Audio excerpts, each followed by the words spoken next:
ಪ್ರೀತಿಯ ಕೇಳುಗರಿಗೆ ನಮ್ಮ ಚಾನಲ್ಗೆ ಸ್ವಾಗತ. ನೀವು ನಮ್ಮ ಚಾನಲ್ಗೆ ಹೊಸಬರಾಗಿದ್ದರೆ ದಯವಿಟ್ಟು ಸಬ್ಸ್ಕ್ರೈಬ್ ಮಾಡಿಕೊಳ್ಳಿ. ಕಲೆಕ್ಟರ್ ಸಂಧ್ಯಾ ಅವರ ಕಾರು ಒಂದು ಹೆದ್ದಾರಿಯಲ್ಲಿ ಹೋಗುತ್ತಿದ್ದಾಗ ಆಕೆಯ ಕಣ್ಣು ಅಲ್ಲಿ ನಿಂತಿದ್ದ ಟ್ರಾಫಿಕ್ ಇನ್ಸ್ಪೆಕ್ಟರ್ ಮೇಲೆ ಹೋಯಿತು. ತಕ್ಷಣವೇ ಕಾರು ನಿಲ್ಲಿಸಿದ ಆಕೆ ತನ್ನ ಕಾರ್ ಡ್ರೈವರ್ನನ್ನು ಕಳಿಸಿ ಇನ್ಸ್ಪೆಕ್ಟರ್ ಅನ್ನು ಕರೆಯುವಂತೆ ಹೇಳುತ್ತಾರೆ. ಕಲೆಕ್ಟರ್ ಕರೆಯುತ್ತಿದ್ದಾರೆ ಎಂದು ಕೇಳಿದ ಇನ್ಸ್ಪೆಕ್ಟರ್ ಸ್ವಲ್ಪ ಭಯಭೀತರಾಗುತ್ತಾರೆ. ಏಕೆ ನನ್ನನ್ನು ಕರೆದಿರಬಹುದು, ನಾನು ಏನು ತಪ್ಪು ಮಾಡಿದೆ ಎಂದು ಯೋಚನೆ ಮಾಡುತ್ತಾ ಭಯದಿಂದಲೇ ಆತ ಕಲೆಕ್ಟರ್ ಕಾರಿನ ಬಳಿ ಬರುತ್ತಾನೆ. ಕಾರಲ್ಲಿ ಕುಳಿತಿರುವ ಕಲೆಕ್ಟರ್ನ ನೋಡಿ ಹೆದರಿ ಹಿಂದೆ ಹೋಗುತ್ತಾನೆ. ಅಷ್ಟಕ್ಕೂ ಆ ಕಲೆಕ್ಟರ್ ಯಾರು, ಆತನನ್ನು ಏಕೆ ಕರೆದರು ಎಂಬ ಪೂರ್ತಿ ವಿವರಗಳನ್ನು ಈ ವಿಡಿಯೋದಲ್ಲಿ ತಿಳಿದುಕೊಳ್ಳೋಣ. ಸ್ನೇಹಿತರೆ, ಆಂಧ್ರ ಪ್ರದೇಶದ ಒಂದು ಜಿಲ್ಲೆಯಲ್ಲಿ ಮಧ್ಯಮ ವರ್ಗದ ಒಂದು ಕುಟುಂಬ ವಾಸಿಸುತ್ತಿತ್ತು. ಅಪ್ಪ ಅಮ್ಮನ ಜೊತೆ ಇದ್ದ ಸಂದೇಶ ಈಗಷ್ಟೇ ಟ್ರಾಫಿಕ್ ಇನ್ಸ್ಪೆಕ್ಟರ್ ಆಗಿ ನೇಮಕವಾಗಿದ್ದ. ಮದುವೆಯಾಗಿ 6 ತಿಂಗಳಾಗಿತ್ತು. ಆತನ ಹೆಂಡತಿಯ ಹೆಸರು ಸಂಧ್ಯಾ. ಗಂಡನ ಯಾವುದೇ ಮಾತನ್ನು ಮೀರದ ಅತ್ತೆ ಮಾವಂದಿರನ್ನು ಗೌರವದಿಂದ ಕಾಣುವಂತಹ ಬುದ್ಧಿವಂತ ಹುಡುಗಿ. ಇನ್ನು ಮದುವೆಯಾದ ಕೆಲವೇ ತಿಂಗಳುಗಳ ಬಳಿಕ ಸಂದೇಶ ಆ ನಗರದಲ್ಲಿ ಯಾವುದೋ ಸಣ್ಣ ಸರ್ಕಾರಿ ಕೆಲಸ ಖಾಲಿ ಇದೆ ಎಂದು ತಿಳಿದುಕೊಳ್ಳುತ್ತಾನೆ. ಹೆಂಡತಿಯನ್ನು ಆ ಕೆಲಸಕ್ಕೆ ಸೇರಿಸಿದರೆ ಜೀವನ ತುಂಬ ಚೆನ್ನಾಗಿರುತ್ತೆ ಮತ್ತು ಆಕೆಯು ತನ್ನ ಕಾಲ ಮೇಲೆ ತಾನು ನಿಲ್ಲುತ್ತಾಳೆ ಎಂದು ಭಾವಿಸಿ ಹೆಂಡತಿಯ ಬಳಿ ಈ ವಿಷಯದ ಬಗ್ಗೆ ಹೇಳುತ್ತಾನೆ. ನಿನ್ನ ಎಜುಕೇಷನ್ ಡಾಕ್ಯುಮೆಂಟ್ಸ್ಗಳನ್ನು ನನಗೆ ಕೊಡು, ನಾನು ಅವುಗಳನ್ನು ಫಿಲ್ ಮಾಡಿಕೊಡುತ್ತೇನೆ ಎಂದು ಹೇಳುತ್ತಾನೆ. ಗಂಡನ ಮಾತುಗಳನ್ನು ಕೇಳಿದ ಸಂಧ್ಯಾ ನಿಶಬ್ದವಾಗಿ ಕುಳಿತಿದ್ದಳು. ಆಕೆಯನ್ನು ನೋಡಿದ ಸಂದೇಶ, ಯಾಕೆ, ನಾನು ಹೇಳಿದ್ದು ನಿನಗೆ ಕೇಳಿಸಲಿಲ್ವೇ? ಬೇಗ ನಿನ್ನ ಡಾಕ್ಯುಮೆಂಟ್ಸ್ ತೆಗೆದುಕೊಂಡು ಬಾ ಎಂದು ಹೇಳುತ್ತಾನೆ. ಆಗ ಸಂಧ್ಯಾ ಅಳುತ್ತಾ, ದಯವಿಟ್ಟು ನನ್ನನ್ನು ಕ್ಷಮಿಸಿ, ನಾವು ನಿಮ್ಮ ಬಳಿ ಒಂದು ವಿಷಯ ಮರೆಮಾಚಿದ್ದೆವು ಎಂದು ಹೇಳಿದಳು. ಆ ವಿಷಯವನ್ನು ಕೇಳಿದ ಸಂದೇಶನಿಗೆ ಏನೂ ಅರ್ಥವಾಗದೆ ತುಂಬ ಅಯೋಮಯವಾಗಿ, ಏನು ಹೇಳಿದೆ ಸಂಧ್ಯಾ, ಏನನ್ನ ಮುಚ್ಚಿಟ್ಟಿದ್ದೀರಿ, ನನಗೆ ಸ್ವಲ್ಪ ಬಿಡಿಸಿ ಹೇಳು, ನೀನು ಯಾಕೆ ಅಳ್ತಿದ್ದೀಯ ಎಂದು ಕೇಳಿದ. ಕೇವಲ 7ನೇ ತರಗತಿ ಮಾತ್ರ ಓದಿದ್ದೇನೆ, ಆನಂತರ ನಾನು ಶಾಲೆಗೆ ಹೋಗಲಿಲ್ಲ. ಆದರೆ ಈ ವಿಷಯವನ್ನು ನಮ್ಮ ಕುಟುಂಬದವರಾಗಲಿ ಅಥವಾ ನಿಮ್ಮ ಕುಟುಂಬದವರಾಗಲಿ ನಿಮ್ಮ ಬಳಿ ಹೇಳಲಿಲ್ಲ. ನನ್ನನ್ನು ಕೂಡ ಹೇಳಬೇಡ ಎಂದು ಮಾತು ತೆಗೆದುಕೊಂಡಿದ್ದರು. ನನ್ನ ಓದಿನ ಅವಶ್ಯಕತೆ ಇಲ್ಲವೆಂದು ಅತ್ತೆ ಮಾವ ಹೇಳಿದರು. ನಮ್ಮನ್ನು ನೋಡಿಕೊಂಡು ಮನೆ ಕೆಲಸ ಮಾಡಿದರೆ ಸಾಕು ಎಂದು ಹೇಳಿ ನಿಮಗೆ ಮದುವೆ ಮಾಡಿಕೊಟ್ಟರು ಎಂದು ಹೇಳಿದಳು. ಇದನ್ನು ಕೇಳಿದ ಸಂದೇಶಿಗೆ ದೊಡ್ಡ ಆಶ್ಚರ್ಯವೇ ಆಯಿತು ಮತ್ತು ಅವನಿಗೆ ಕೋಪ ನೆತ್ತಿಗೇರಿತು. ಈ ವಿಷಯವನ್ನು ನನ್ನ ಬಳಿ ಇಷ್ಟು ದಿನ ಏಕೆ ಹೇಳಲಿಲ್ಲ ಎಂದು ಜೋರಾಗಿ ಕೂಗಾಡಿದ. ಸಂದೇಶನ ಕೂಗಾಟ ಮತ್ತು ಕಿರುಚಾಟವನ್ನು ಕೇಳಿಸಿಕೊಂಡ ಆತನ ತಂದೆ ತಾಯಿಗಳು ಅವರ ರೂಮಿನ ಬಳಿ ಬಂದರು. ವಿಷಯ ತಿಳಿದ ಅವರು ಕೂಡ ತನ್ನ ಮಗನಿಗೆ ನಿಧಾನವಾಗಿ ವಿವರಿಸಿ ಹೇಳಿದರು. ಮಗನೇ, ಸಂಧ್ಯಾ ತುಂಬ ಒಳ್ಳೆಯ ಸಂಸ್ಕಾರವಂತ ಹೆಣ್ಣು ಮಗಳು. ಕಾರಣಾಂತರಗಳಿಂದ ಮುಂದೆ ಅವಳಿಗೆ ಓದುವುದಕ್ಕೆ ಸಾಧ್ಯವಾಗಲಿಲ್ಲ. ಅಷ್ಟಕ್ಕೂ ನೀನು ಚೆನ್ನಾಗಿ ಓದಿ ಸರ್ಕಾರಿ ಕೆಲಸದಲ್ಲಿ ಇದ್ದೀಯ ಅಲ್ಲವೇ? ನಮಗೆ ಗೌರವ ಕೊಟ್ಟು ಒಳ್ಳೆಯ ಸಂಸ್ಕಾರದಿಂದ ಸಂಸಾರವನ್ನು ಸರಿದೂಗಿಸಿಕೊಂಡು ಹೋಗುವ ಹೆಣ್ಣು ಮಗಳಲ್ಲವೇ ನಮಗೆ ಬೇಕಾಗಿದ್ದು? ತುಂಬ ಓದಿರುವ ಹೆಣ್ಣು ಸೊಸೆಯಾಗಿ ಬಂದರೆ ಅದು ಸಾಧ್ಯವಿಲ್ಲವೇನೋ ಎಂದು ನಾವು ಭಾವಿಸಿದೆವು. ನೀನು ಸಂತೋಷವಾಗಿರಬೇಕೆಂಬುದೇ ನಮ್ಮ ಕೋರಿಕೆ. ನೀನು ಚೆನ್ನಾಗಿ ಸಂಪಾದಿಸುತ್ತಿದ್ದೀಯ. ಸಂಧ್ಯಾ ಮನೆಯನ್ನು ತುಂಬ ಚೆನ್ನಾಗಿ ನಿರ್ವಹಿಸುತ್ತಿದ್ದಾಳೆ. ಅದಕ್ಕಿಂತಲೂ ನಮಗೆ ಇನ್ನೇನು ಬೇಕು ಎಂದು ತಂದೆ ತಾಯಿ ಇಬ್ಬರು ಬುದ್ಧಿ ಮಾತು ಹೇಳುತ್ತಿದ್ದರೆ ಸಂದೇಶನ ಕೋಪ ಮತ್ತಷ್ಟು ಹೆಚ್ಚಾಗಿತ್ತು. ಎಲ್ಲರೂ ಸೇರಿ ನನ್ನ ಜೀವನ ನಾಶ ಮಾಡಿದ್ದೀರಿ. ಎಲ್ಲರೂ ಸುಳ್ಳು ಹೇಳಿ ಓದಿಲ್ಲದ ಇವಳನ್ನು ನನಗೆ ತಂದು ಕಟ್ಟಿದ್ದೀರಿ ಎಂದು ಕೂಗಾಡಿಕೊಂಡು ಮನೆಯ ಹೊರಗೆ ಹೋದ. ಇದನ್ನೆಲ್ಲ ನೋಡಿ ಸಂಧ್ಯಾ ಅಳುತ್ತಾ ಕುಳಿತಿದ್ದಳು. ಆಗ ಅವಳ ಅತ್ತೆ ಮಾವ, ನೋಡು ಸಂಧ್ಯಾ, ಹೆದರಬೇಡ, ದುಃಖ ಪಡಬೇಡ, ಸ್ವಲ್ಪ ದಿನಗಳು ಕೋಪವಿರುತ್ತೆ, ಅನಂತರ ಎಲ್ಲವೂ ಸರಿ ಹೋಗುತ್ತದೆ, ಸಮಾಧಾನದಿಂದಿರು. ಸಂದೇಶ್ ತುಂಬ ಒಳ್ಳೆಯವನೇ. ಎಲ್ಲರೂ ಸೇರಿ ಸುಳ್ಳು ಹೇಳಿರುವುದು ಆತನಿಗೆ ಇಷ್ಟವಾಗಲಿಲ್ಲ. ಕೋಪದಲ್ಲಿ ಈ ರೀತಿ ಕೂಗಾಡಿದ್ದಾನೆ ಅಷ್ಟೇ ಎಂದು ಹೇಳಿದರು. ಆದರೆ ಕಾಲ ಸಾಗುತ್ತಾ ಹೋದಂತೆ ಸಂದೇಶ ಮತ್ತು ಸಂಧ್ಯಾ ಅವರಿಬ್ಬರ ನಡುವಿನ ವಿವಾದಗಳು ದಿನಕ್ಕೂ ಹೆಚ್ಚಾಗುತ್ತಲೇ ಬರುತ್ತಿದ್ದವು. ಚಿಕ್ಕ ಪುಟ್ಟ ವಿಷಯಗಳಿಗೂ ಸಂಧ್ಯಾಳನ್ನ ಕುರಿತು ಓದಲು ಬಾರದ ಅಜ್ಞಾನಿ, ಅವಿವೇಕಿ ಎಂದು ಸಂದೇಶ ಯಾವಾಗಲೂ ಬೈಯುತ್ತಿದ್ದ. ಸಂಧ್ಯಾ ಓದಿನ ನಿಜಾಂಶ ತಿಳಿಯುವವರೆಗೂ ಇವರ ಸಂಸಾರದಲ್ಲಿ ಎಲ್ಲವೂ ಚೆನ್ನಾಗಿಯೇ ಇತ್ತು. ಆದರೆ ಸತ್ಯಾಂಶ ತಿಳಿದ ಬಳಿಕ ಸಂತೋಷ್ ಪೂರ್ತಿಯಾಗಿ ಬದಲಾಗಿ ಹೋಗಿದ್ದ. ಅವಕಾಶ ಸಿಕ್ಕಾಗೆಲ್ಲ ಅವಳನ್ನು ಅವಮಾನಿಸುವುದನ್ನು ಬಿಟ್ಟರೆ ಅವನಿಗೆ ಬೇರೆ ಮಾತುಗಳೇ ಇರಲಿಲ್ಲ. ಈ ವಿಷಯದಲ್ಲಿ ಸಂಧ್ಯಾಳಿಗೆ ನರಕವನ್ನೇ ತೋರಿಸುತ್ತಿದ್ದ. ಇನ್ನು ಈ ವಿಷಯವನ್ನ ಸಂಧ್ಯಾ ಮೊದಲಿಗೆ ಅತ್ತೆ ಮಾವನವರಿಗೆ ಹೇಳಿದ್ದಳು. ಅವರು ತನ್ನ ಮಗನಿಗೆ ಬುದ್ಧಿ ಹೇಳಿದರೂ ಕೂಡ ಯಾವುದೇ ರೀತಿಯ ಪ್ರಯೋಜನವಾಗಲಿಲ್ಲ. ಸಂದೇಶ ಬದಲಾಗಲೇ ಇಲ್ಲ. ಇನ್ನು ಬೇರೆ ದಾರಿ ಇಲ್ಲದೆ ಸಂಧ್ಯಾ ತನ್ನ ತಂದೆ ತಾಯಿಯರಿಗೆ ಫೋನ್ ಮಾಡಿ ನಡೆದ ಎಲ್ಲವನ್ನ ವಿವರಿಸಿ ಹೇಳಿದಳು. ಆಗ ಅವರು, ಮಗಳೇ, ಅದು ನಿನ್ನ ಮನೆ, ಸಂದೇಶ ನಿನ್ನ ಗಂಡ. ಕೋಪದಲ್ಲಿ 4 ಮಾತು ಬರುತ್ತವೆ ಹೋಗುತ್ತವೆ. ಸತ್ಯ ತಿಳಿದ ಬಳಿಕ ಕೋಪ ಬರೋದು ಎಂಥವರಿಗೂ ಸರ್ವೇ ಸಾಮಾನ್ಯ. ಎಲ್ಲವನ್ನೂ ಸರಿದೂಗಿಸಿಕೊಂಡು ನಾವು ಹೋಗಬೇಕು ಮಗಳೇ. ಕಾಲ ಕಳೆಯುತ್ತಿದ್ದಂತೆ ಎಲ್ಲವೂ ಸರಿಯಾಗುತ್ತದೆ ಎಂದು ಬುದ್ಧಿಮಾತನ್ನ ಹೇಳಿದರು. ತಂದೆ ತಾಯಿಯರ ಮಾತಿನಂತೆ ಸಂಧ್ಯಾ ಎಲ್ಲವನ್ನ ಸಹಿಸಿಕೊಂಡು ಅತ್ತೆ ಮನೆಯಲ್ಲಿ ಇದ್ದಳು. ಆದರೆ ಸಂದೇಶನ ಪರಿವರ್ತನೆ ದಿನಕ್ಕೂ ಹೆಚ್ಚಾಗುತ್ತಿತ್ತು. ಹೀಗೆ ಒಂದು ದಿನ ಜಗಳ ತಾರಕಕ್ಕೇರಿ ಸಂದೇಶ ಸಂಧ್ಯಾಳ ಮೇಲೆ ಕೈ ಮಾಡಿದ. ಈಗಾಗಲೇ ಬೇಸತ್ತು ಹೋಗಿದ್ದ ಸಂಧ್ಯಾ ಈ ಜಗಳದ ನಂತರ ತವರು ಮನೆಗೆ ಹೊರಟು ಹೋದಳು. ಅತ್ತೆ ಮಾವ ಎಷ್ಟೇ ಕೇಳಿಕೊಂಡರೂ ಅವಳು ಅಲ್ಲಿ ಇರಲು ಬಯಸಲಿಲ್ಲ. ಕೊನೆಗೆ ಅವಳು ನನ್ನನ್ನ ಕ್ಷಮಿಸಿಬಿಡಿ ಎಂದು ಅತ್ತೆ ಮಾವನಿಗೆ ಹೇಳಿ ಹೊರಟೇ ಬಿಟ್ಟಳು. ಸ್ವಲ್ಪ ದಿನಗಳ ಬಳಿಕ ತನ್ನ ಗಂಡ ಸಂದೇಶ ಬಂದು ನನ್ನನ್ನು ಕರೆದುಕೊಂಡು ಹೋಗುತ್ತಾನೆಂದು ಅವಳು ಅಂದುಕೊಂಡಿದ್ದಳು. ಆದರೆ ಆ ರೀತಿ ಏನೂ ಆಗಲಿಲ್ಲ. ಅಹಂಕಾರದಿಂದ ಮೆರೆಯುತ್ತಿದ್ದ ಸಂದೇಶ ಸಂಧ್ಯಾಳ ಬಗ್ಗೆ ಆಲೋಚಿಸಲೇ ಇಲ್ಲ. ಸಂದೇಶನ ತಂದೆ ತಾಯಿ ಸಂಧ್ಯಾಳನ್ನ ಮನೆಗೆ ಕರೆದುಕೊಂಡು ಬಾ ಎಂದು ಮಗನ ಬಳಿ ಮಾತನಾಡಿದರು. ಅವರ ಮಾತನ್ನು ಕೂಡ ಕಿವಿಗೆ ಹಾಕಿಕೊಳ್ಳಲಿಲ್ಲ. ಮತ್ತು ನಾನು ಅವಳನ್ನ ಕರೆದುಕೊಂಡು ಬರುವುದಿಲ್ಲ. ಆಕೆ ನನಗೆ ಬೇಕಾಗಿಲ್ಲ. ಬೇಕಿದ್ದರೆ ಅವಳಿಗೆ ಡೈವೋರ್ಸ್ ಕೊಡುತ್ತೇನೆ ಎಂದು ಹೇಳಿದನು. ಎಲ್ಲರೂ ಸೇರಿ ಆತನಿಗೆ ಬುದ್ಧಿ ಹೇಳಲು ಎಷ್ಟೇ ಪ್ರಯತ್ನಿಸಿದರೂ ಕೂಡ ಅದು ಸಾಧ್ಯವಾಗಲಿಲ್ಲ. ಆತ ನೇರವಾಗಿ ಡೈವೋರ್ಸ್ಗೆ ಅಪ್ಲೈ ಮಾಡಿಯೇ ಬಿಟ್ಟ. ಸ್ವಲ್ಪ ದಿನಗಳ ಬಳಿಕ ಡೈವೋರ್ಸ್ ಪೇಪರ್ ಸಂಧ್ಯಾ ಕೈಗೆ ಸೇರಿತು. ವಿಷಯ ತಿಳಿದ ಸಂಧ್ಯಾಗೆ ತುಂಬ ದುಃಖ ಹಾಗೂ ಕೋಪ ಬಂದಿತ್ತು. ಆಕೆ ತನ್ನ ಮನಪೂರ್ತಿಯಾಗಿ ಗಂಡನಿಗೆ ಸೇವೆ ಮಾಡಿದ್ದಳು. ಆದರೂ ಕೂಡ ನಾನು ಬೇಡ ಎಂದು ನಿರ್ಧರಿಸಿದ್ದಾರೆ ಎಂದು ನೊಂದುಕೊಂಡಳು.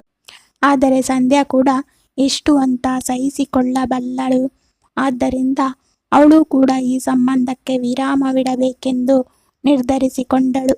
ಇನ್ನು ಸ್ವಲ್ಪ ದಿನಗಳ ಕಾನೂನಿನ ಹೋರಾಟದ ನಂತರ ಇಬ್ಬರು ಡೈವೋರ್ಸ್ ಪಡೆದರು. ಆನಂತರ ಸಂದೇಶ ಸಹಜವಾಗಿ ಜೀವನ ನಡೆಸಲು ಶುರು ಮಾಡಿದ. ಆದರೆ ಸಂಧ್ಯಾ ಮಾತ್ರ ತನ್ನ ತವರು ಮನೆಯಲ್ಲಿ ಒಬ್ಬಂಟಿಯಾಗಿ ತುಂಬ ಆಲೋಚಿಸುತ್ತಿದ್ದಳು. ಓದಿಲ್ಲದ ಅಜ್ಞಾನಿ, ಅವಿವೇಕಿ ಎಂದು ಸಂದೇಶ ಅವಳಿಗೆ ಅವಮಾನಿಸುತ್ತಿದ್ದ ಮಾತುಗಳು ಆಕೆಯ ತಲೆಯಲ್ಲಿ ಕೊರೆಯುತ್ತಿದ್ದವು.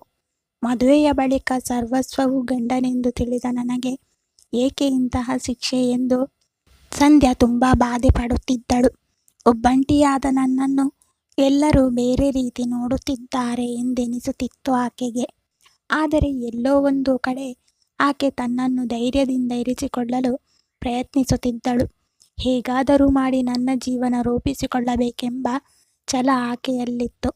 ಕೆಲವು ಬಾರಿ ಓದಿಸಲಿಲ್ಲ ಎಂದು ತಂದೆ ತಾಯಿಯರ ಮೇಲೆ ಕೋಪ ಬಂದರೆ ಕೆಲವು ಬಾರಿ ಗಂಡನ ಮೇಲೆ ಕೋಪ ಬರುತ್ತಿತ್ತು. ಅವಳೀಗ ತುಂಬ ದುಃಖದ ಜೀವನ ಸಾಗಿಸುತ್ತಿದ್ದಳು. ಅಷ್ಟರಲ್ಲಿ ಆಕೆಯ ತಂದೆ ತಾಯಿಯರು ಆಕೆಯ ಬಳಿ ಬಂದು, ಮಗಳೇ, ನೀನು ಏಕೆ ಮತ್ತೆ ಮದುವೆ ಮಾಡಿಕೊಂಡು ಜೀವನ ನಡೆಸಬಾರದು? ಈಗ ಹಣಕ್ಕೆ ಕೊರತೆ ಇಲ್ಲ. ಡೈವೋರ್ಸ್ ಬಳಿಕ ನಿನಗೆ ಪರಿಹಾರ ಕೂಡ ಸಿಕ್ಕಿದೆ ಅಲ್ಲವೇ? ನಿನ್ನ ಮುಂದಿನ ಜೀವನಕ್ಕಾಗಿ ಆಲೋಚಿಸು ಮಗಳೇ ಎಂದರು. ಆಗ ಸಂಧ್ಯಾ ತುಂಬ ಆಲೋಚನೆ ಮಾಡಿ, ಹೌದು ಅಪ್ಪ, ಭವಿಷ್ಯತ್ತಿನ ಬಗ್ಗೆ ನಾನು ಯೋಚಿಸಲೇಬೇಕು. ಆದರೆ ಅದು ಮರುಮದುವೆ ಅಲ್ಲ. ನಾನು ಮರುಮದುವೆಯಾದರೆ ಮದುವೆಯ ಬಳಿಕ ಈತನೂ ಕೂಡ ನನ್ನನ್ನು ಅಜ್ಞಾನಿ ಎಂದು ಅವಮಾನಿಸುವುದಿಲ್ಲ ಎಂಬ ಗ್ಯಾರಂಟಿ ಏನು? ಆದ್ದರಿಂದ ನನ್ನ ಮೇಲಿರುವ ಈ ಕಪ್ಪು ಚುಕ್ಕೆಯನ್ನು ನಾನೇ ಅಳಿಸಿ ಹಾಕುತ್ತೇನೆ. ಯಾರೆಲ್ಲ ನನ್ನನ್ನು ಅವಮಾನಿಸಿದ್ದಾರೆ ಅವರ ಮುಂದೆ ತಲೆ ಎತ್ತಿ ನಿಲ್ಲುತ್ತೇನೆ.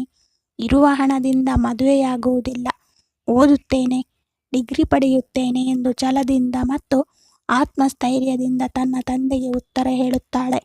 ಅದನ್ನು ಕೇಳಿದ ಅಪ್ಪ ಸ್ವಲ್ಪ ಕಂಗಾಲಾಗಿ, ಮಗಳೇ, ನೀನು ಈಗಾಗಲೇ ಓದುವುದನ್ನು ಬಿಟ್ಟು ತುಂಬ ವರ್ಷಗಳಾಗಿವೆ. ಈಗ ಮುಂದುವರಿಸುವುದು ಹೇಗೆ ಸಾಧ್ಯ ಎಂದು ಕೇಳುತ್ತಾರೆ. ಈ ಪ್ರಪಂಚದಲ್ಲಿ ಅಸಾಧ್ಯವಾದುದು ಯಾವುದೂ ಇಲ್ಲ. ನಮ್ಮ ಮನಸ್ಸಲ್ಲಿ ಗುರಿ ಇದ್ದರೆ, ಸಾಧಿಸುವ ಛಲ ನಮ್ಮಲ್ಲಿದ್ದರೆ ಎಲ್ಲವೂ ಸಾಧ್ಯವೇ ಆಗುತ್ತದೆ. ನಾನು ಸಾಧಿಸಿ ಎದೆ ತಟ್ಟಿ ನಿಲ್ಲುತ್ತೇನೆ. ಹೆಣ್ಣು ಮನಸ್ಸು ಮಾಡಿದರೆ ಏನು ಬೇಕಾದರೂ ಸಾಧಿಸಬಲ್ಲಳು ಎಂಬುದನ್ನು ನಿರೂಪಿಸುತ್ತೇನೆ ಎಂದು ತನ್ನ ತಂದೆಗೆ ಹೇಳಿದಳು. ಮಗಳ ಈ ಧೈರ್ಯದ ಮಾತುಗಳನ್ನು ಕೇಳಿದ ತಂದೆ ಹೆಮ್ಮೆಯಿಂದ, ಓದು ಮಗಳೇ, ನಿನ್ನ ಓದನ್ನು ಮುಂದುವರಿಸಿ ನಿನ್ನ ಗುರಿ ತಲುಪುವವರೆಗೂ ನಿಲ್ಲಬೇಡ. ನಿನಗೆ ಸಹಾಯವಾಗಿ ನಾನು ನಿಲ್ಲುತ್ತೇನೆ ಎಂಬ ಭರವಸೆ ನೀಡಿದರು. ಏನಾದರೂ ಆಗಲಿ, ನಾನು ಓದಬೇಕು, ಸರ್ಕಾರಿ ಉದ್ಯೋಗ ಪಡೆಯಲೇಬೇಕು, ಅದೇ ನನ್ನ ಅಧ್ಯಯನ ಎಂದು ಮನಸ್ಸಿನಲ್ಲಿಯೇ ದೃಢ ನಿರ್ಧಾರ ಮಾಡಿದ ಸಂಧ್ಯಾ ಓದಲು ಪ್ರಾರಂಭಿಸಿದಳು. 10ನೇ ತರಗತಿಯ ನಂತರ 12ನೇ ತರಗತಿಯು ಪಾಸಾಗಿ ಗ್ರ್ಯಾಜುಯೇಷನ್ಗೆ ಜಾಯ್ನ್ ಆದಳು. ಇನ್ನು ಈ ಓದಿನ ಅವಧಿಯಲ್ಲಿ ಆಕೆ ಕಲೆಕ್ಟರ್ ಪೋಸ್ಟ್ ಬಗ್ಗೆ ತಿಳಿದುಕೊಂಡಳು. ಕಲೆಕ್ಟರ್ ಆದರೆ ಕೆಲವು ಮಂದಿ ಸರ್ಕಾರಿ ಉದ್ಯೋಗಿಗಳು ಆಕೆಯ ನೇತೃತ್ವದಲ್ಲಿ ಕೆಲಸ ನಿರ್ವಹಿಸುತ್ತಾರೆ ಎಂದು ಅರಿತಳು. ಈ ಆಲೋಚನೆ ಸಂಧ್ಯಾಗೆ ಮತ್ತಷ್ಟು ಸ್ಫೂರ್ತಿದಾಯಕವಾಯಿತು. ಗ್ರ್ಯಾಜುಯೇಷನ್ ಸಿವಿಲ್ ಸರ್ವಿಸ್ಗೆ ಸಿದ್ಧವಾದಳು. ಕಲೆಕ್ಟರ್ ಆಗಬೇಕೆಂಬುದು ಸಂಧ್ಯಾ ಕನಸು. ಅದೇ ಆಸೆಯಲ್ಲಿ ಪ್ರಿಪರೇಷನ್ ಮುಂದುವರಿಸಿದಳು. ಇನ್ನು ಹಗಲು ರಾತ್ರಿ ಎನ್ನದೇ ಏಕಾಗ್ರತೆಯಿಂದ ಓದಿದ್ದರಿಂದ ಆಕೆಯ ಶ್ರಮಕ್ಕೆ ತಕ್ಕ ಪ್ರತಿಫಲ ಕೂಡ ಸಿಕ್ಕಿತು. ಆಕೆ ಕೊನೆಗೂ ತನ್ನ ಹಠ ಛಲ ಬಿಡದೆ ಕಲೆಕ್ಟರ್ ಆಗಿಯೇ ಬಿಟ್ಟಳು. ಈ ವಿಷಯ ತಿಳಿದ ತಂದೆಯ ಸಂತೋಷಕ್ಕೆ ಪಾರವೇ ಇರಲಿಲ್ಲ. ವಿಚ್ಛೇದನ ಪಡೆದ ಬಳಿಕ ಸಂಧ್ಯಾ ತನ್ನ ಜೀವನವನ್ನು ಬದಲಾಯಿಸಿಕೊಳ್ಳಲು ಪಟ್ಟ ಕಷ್ಟಗಳು ಅಷ್ಟಿಷ್ಟಲ್ಲ. ಸುತ್ತಮುತ್ತಲ ಸಮಾಜ ಬಾಯಿಗೆ ಬಂದ ಹಾಗೆ ಮಾತಾಡಿದ್ದು, ಗಂಡ ಬಿಟ್ಟವಳೆಂದು ಕೆಲವರಿಂದ, ಈ ವಯಸ್ಸಿನಲ್ಲಿ ಮಗಳನ್ನು ಓದಿಸಿ ಏನು ಸಾಧಿಸುತ್ತೀರಿ ಎಂದು ತಂದೆಯನ್ನು ಕೇಳಿದವರು ಎಷ್ಟೋ ಮಂದಿ ಉಂಟು. ಆದರೆ ಇಷ್ಟು ದಿನ ಅಷ್ಟು ಮಾತಾಡಿದ ಜನರು ಈಗ ಆಕೆಯನ್ನು ಹೊಗಳುತ್ತಿದ್ದಾರೆ, ಸಿಹಿ ತಿಂಡಿ ತಿನ್ನಿಸುತ್ತಿದ್ದಾರೆ. ನನ್ನ ಮಗಳು ಕಲೆಕ್ಟರ್ ಎಂದು ಸಂಧ್ಯಾ ತಂದೆ ತುಂಬ ಹೆಮ್ಮೆಯಿಂದ ಹೇಳಿಕೊಳ್ಳುತ್ತಿದ್ದಾರೆ. ಆನಂತರ ಸಂಧ್ಯಾ ಟ್ರೈನಿಂಗಿಗೆ ಹೋದಳು.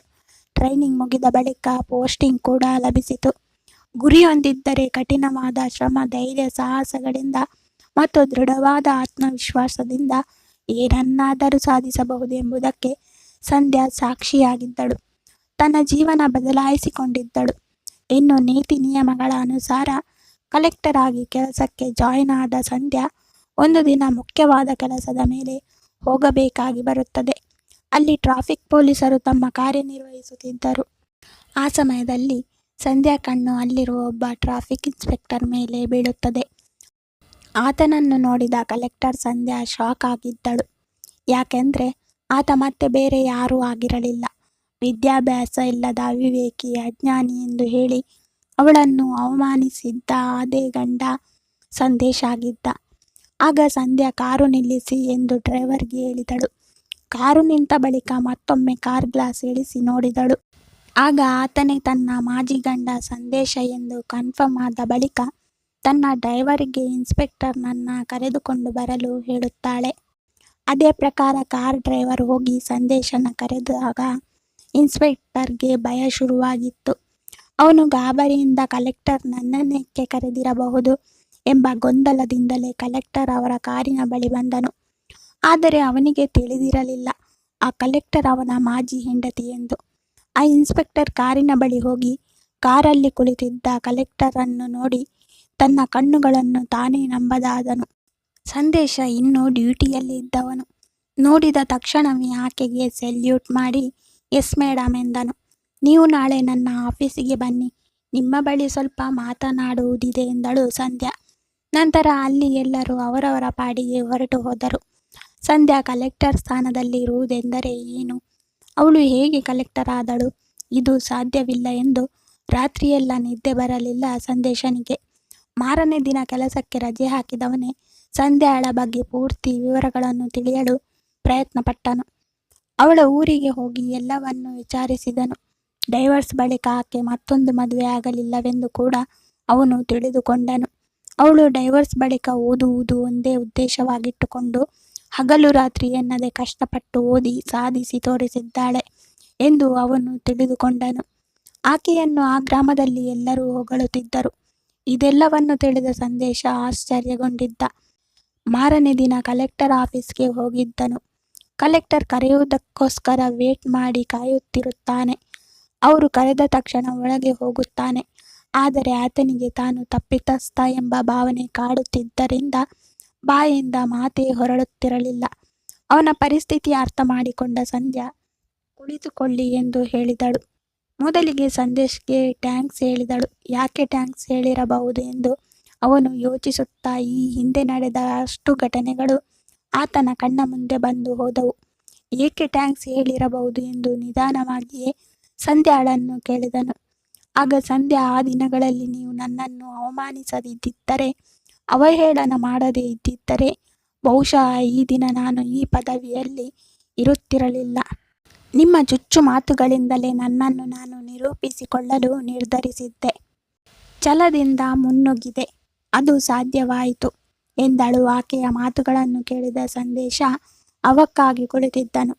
ಆದರೂ ಆಕೆಯನ್ನು ಅವಮಾನಿಸಿದೆ, ನೋಯಿಸಿದೆ ಎಂದು ಅವನು ಫೀಲ್ ಆಗ್ತಿದ್ದರೆ ಸಂಧ್ಯಾ ಮಾತ್ರ ಟ್ಯಾಂಕ್ಸ್ ಹೇಳುತ್ತಾ ಸಂಧ್ಯಾ ಎಲ್ಲವನ್ನು ಪಾಸಿಟಿವ್ ಆಗಿ ತೆಗೆದುಕೊಂಡಿದ್ದಾಳೆ ಎಂದು ತಲೆ ತಗ್ಗಿಸಿಕೊಂಡು ಸಂಧ್ಯಾಳ ಬಳಿ ಕ್ಷಮಾಪಣೆ ಕೇಳಿದನು.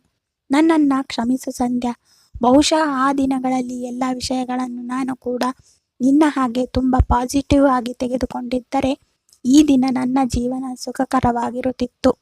ಆದರೆ ನಿನಗೆ ಡೈವರ್ಸ್ ನೀಡಿದ ಬಳಿಕ ತುಂಬ ಓದಿರುವ ಹುಡುಗಿಯನ್ನ ಎರಡನೇ ಮದುವೆಯಾದೆ. ಆದರೆ ಆಕೆ ಹಣದ ಪಿಶಾಚಿ. ಆಕೆಯ ಹಣದ ದಾಹ ತೀರಿಸಲು ಡಬಲ್ ಶಿಫ್ಟ್ ವರ್ಕ್ ಮಾಡುತ್ತಿದ್ದೇನೆ. ಮೇಲಾಗಿ ಆಕೆ ನನ್ನ ತಂದೆ ತಾಯಿಯರನ್ನು ಚೆನ್ನಾಗಿ ನೋಡಿಕೊಳ್ಳಲಿಲ್ಲ. ಈಗ ಅವರಿಬ್ಬರು ಬೇರೆ ಇದ್ದಾರೆ. ಅವಳಿಗೆ ಡೈವರ್ಸ್ ಕೊಡೋಣ ಎಂದರೆ ಅವಳು ಅದಕ್ಕೆ ಒಪ್ಪುತ್ತಿಲ್ಲ. ಮೇಲಾಗಿ ಅವಳೇ ನನ್ನ ಮೇಲೆ ಕೇಸುಗಳನ್ನು ಹಾಕಿದ್ದಾಳೆ ಎಂದು ದುಃಖಿಸುತ್ತಲೇ ತನ್ನ ಜೀವನದ ಕಷ್ಟವನ್ನ ಹೇಳಿಕೊಂಡನು. ಆಗ ಸಂಧ್ಯಾ ಸಮಾಧಾನ ಪಡಿಸುತ್ತಾ, ಸಂದೇಶ್, ಎಲ್ಲವೂ ಆ ಭಗವಂತನ ಆಟ. ಹಣೆಬರಹಕ್ಕೆ ಹೊಣೆಯು ಜೀವನದಲ್ಲಿ ಯಾವುದು ನಮ್ಮ ಕೈಯಲ್ಲಿ ಇರುವುದಿಲ್ಲ. ಬಹುಶಃ ನೀವು ಜೀವನ ಪರ್ಯಂತ ಆಕೆಯ ಜೊತೆಗೆ ಇರಬೇಕೆಂದು ನಿರ್ಧಾರವಾಗಿರಬಹುದು. ಆದ್ದರಿಂದಲೇ ನನಗೆ ಡೈವೋರ್ಸ್ ಕೊಟ್ಟಿರಬಹುದು. ಬಿಡಿ, ಆದದ್ದಾಯಿತು, ಧೈರ್ಯ ತಂದುಕೊಳ್ಳಿ ಎಂದಳು. ಇನ್ನು ಸಂಧ್ಯಾ ಮಾತುಗಳನ್ನು ಕೇಳಿ ಸಂದೇಶ ಸಮಾಧಾನಗೊಂಡು ಆನಂತರ ನಿಧಾನವಾಗಿ, ನೀವು ಏಕೆ ಇನ್ನೊಂದು ಮದುವೆಯಾಗಲಿಲ್ಲ ಎಂದು ಕೇಳಿದನು. ಸಂಧ್ಯಾ ದೀರ್ಘ ಉಸಿರು ಬಿಡುತ್ತಾ, ಡಿವೋರ್ಸ್ ಪಡೆದ ಬಳಿಕ ಪದೇ ಪದೇ ನನಗಾದ ಅವಮಾನ, ಚುಚ್ಚು ಮಾತುಗಳು ನನ್ನ ಮನದಲ್ಲಿ ಕದಲುತ್ತಿತ್ತು. ಎರಡನೇ ಮದುವೆಯ ಆಲೋಚನೆ ಎಂದಿಗೂ ನನ್ನ ಹತ್ತಿರವೂ ಸುಳಿಯಲಿಲ್ಲ. ನನ್ನನ್ನು ನಾನು ನಿರೂಪಿಸಿಕೊಳ್ಳಬೇಕೆಂದು ಧೈರ್ಯದಿಂದ ಮತ್ತು ಅಪ್ಪನ ಸಹಕಾರದಿಂದ ಎದ್ದು ನಿಂತೆ. ಸಾಧಿಸಬೇಕೆಂಬ ಛಲ ನನ್ನಲ್ಲಿ ಮನೆ ಮಾಡಿತ್ತು. ಆ ಭಗವಂತನ ದಯೆಯಿಂದ ಎಲ್ಲವೂ ಸುಗಮವಾಗಿ ಸಾಗಿತು. ಈ ಪಯಣದಲ್ಲಿ ವರ್ಷಗಳೇ ಉರುಳಿದವು. ಎರಡನೇ ಮದುವೆ ಬಗ್ಗೆ ಯೋಚನೆ ನನ್ನ ಹತ್ತಿರಕ್ಕೆ ಬರಲಿಲ್ಲ. ಮುಂದೆ ಬರಬಹುದೇನೋ ಗೊತ್ತಿಲ್ಲ. ಆದರೆ ಈ ದಿನ ಈ ಸಿಟಿನಲ್ಲಿ ನಾನು ಇರಲು ನೀವೇ ಮುಖ್ಯ ಕಾರಣ. ಆದ್ದರಿಂದ ನಿಮಗೆ ಥ್ಯಾಂಕ್ಸ್ ಹೇಳಲು ನಾನು ನಿಮ್ಮನ್ನು ಇಲ್ಲಿಗೆ ಕರೆಸಿದೆ. ನಿಮಗೆ ನನ್ನ ಮನಪೂರ್ವಕ ಧನ್ಯವಾದಗಳು. ಮುಂದೆ ನಿಮಗೇನಾದರೂ ಸಹಾಯ ಬೇಕಿದ್ದರೆ ನೀವು ನನ್ನನ್ನು ಸಂಕೋಚವಿಲ್ಲದೆ ಕೇಳಬಹುದು. ಆಗ ಖಂಡಿತ ನಾನು ನಿಮ್ಮ ಸಹಾಯಕ್ಕೆ ಪ್ರಯತ್ನಿಸುವೆ ಎಂದು ಹೇಳಿ ಸಂದೇಶನನ್ನು ಅಲ್ಲಿಂದ ಕಳುಹಿಸಿದಳು. ಇನ್ನು ಆ ದಿನ ಸಂಜೆ ಸಂಧ್ಯಾ ತನ್ನ ತಂದೆಯ ಬಳಿ ಸಂದೇಶ ಆಫೀಸಿಗೆ ಬಂದ ವಿಷಯವನ್ನ ಹೇಳಿದಳು. ಎಲ್ಲವನ್ನು ಕೇಳಿದ ಬಳಿಕ ಸಂಧ್ಯಾಳ ತಂದೆ ತನ್ನ ಮಗಳನ್ನು ನೋಡಿ ಹೆಮ್ಮೆ ಪಡುತ್ತಾರೆ. ಆನಂತರ ಸಂಧ್ಯಾ ತನ್ನನ್ನು ಅರ್ಥ ಮಾಡಿಕೊಳ್ಳುವವರನ್ನು ಮದುವೆಯಾಗಿ ಸಂತೋಷವಾಗಿ ಜೀವನ ಸಾಗಿಸುತ್ತಾಳೆ. ಎಡವಿ ಬೀಳುವ ಕಲ್ಲುಗಳೇ ಸಾಧನೆಯ ಮೆಟ್ಟಿಲುಗಳು ಎಂಬುದನ್ನು ಸಂಧ್ಯಾ ನಿರೂಪಿಸಿದ್ದರು. ಸ್ನೇಹಿತರೆ, ಜೀವನದಲ್ಲಿ ಎಷ್ಟೇ ಕಷ್ಟ ಬಂದರೂ ಕುಗ್ಗಬಾರದು. ಸಂಧ್ಯಾ ರೀತಿಯ ಆ ಕಷ್ಟದ ಮಾತುಗಳನ್ನೇ ಮೆಟ್ಟಿಲುಗಳನ್ನಾಗಿ ಮಾಡಿ ಮುಂದೆ ಸಾಗಬೇಕು. ಆಗ ಜಯ ಖಂಡಿತ ಸಿಕ್ಕೇ ಸಿಗುತ್ತದೆ. ಈ ಕತೆ ನಿಮಗೆ ಇಷ್ಟ ಆಗಿದ್ರೆ ಒಂದು ಲೈಕ್ ಮಾಡಿ, ಶೇರ್ ಮಾಡಿ. ಸಬ್ಸ್ಕ್ರೈಬ್ ಮಾಡಿದವರು ದಯವಿಟ್ಟು ಸಬ್ಸ್ಕ್ರೈಬ್ ಮಾಡಿಕೊಳ್ಳಿ. ಧನ್ಯವಾದ.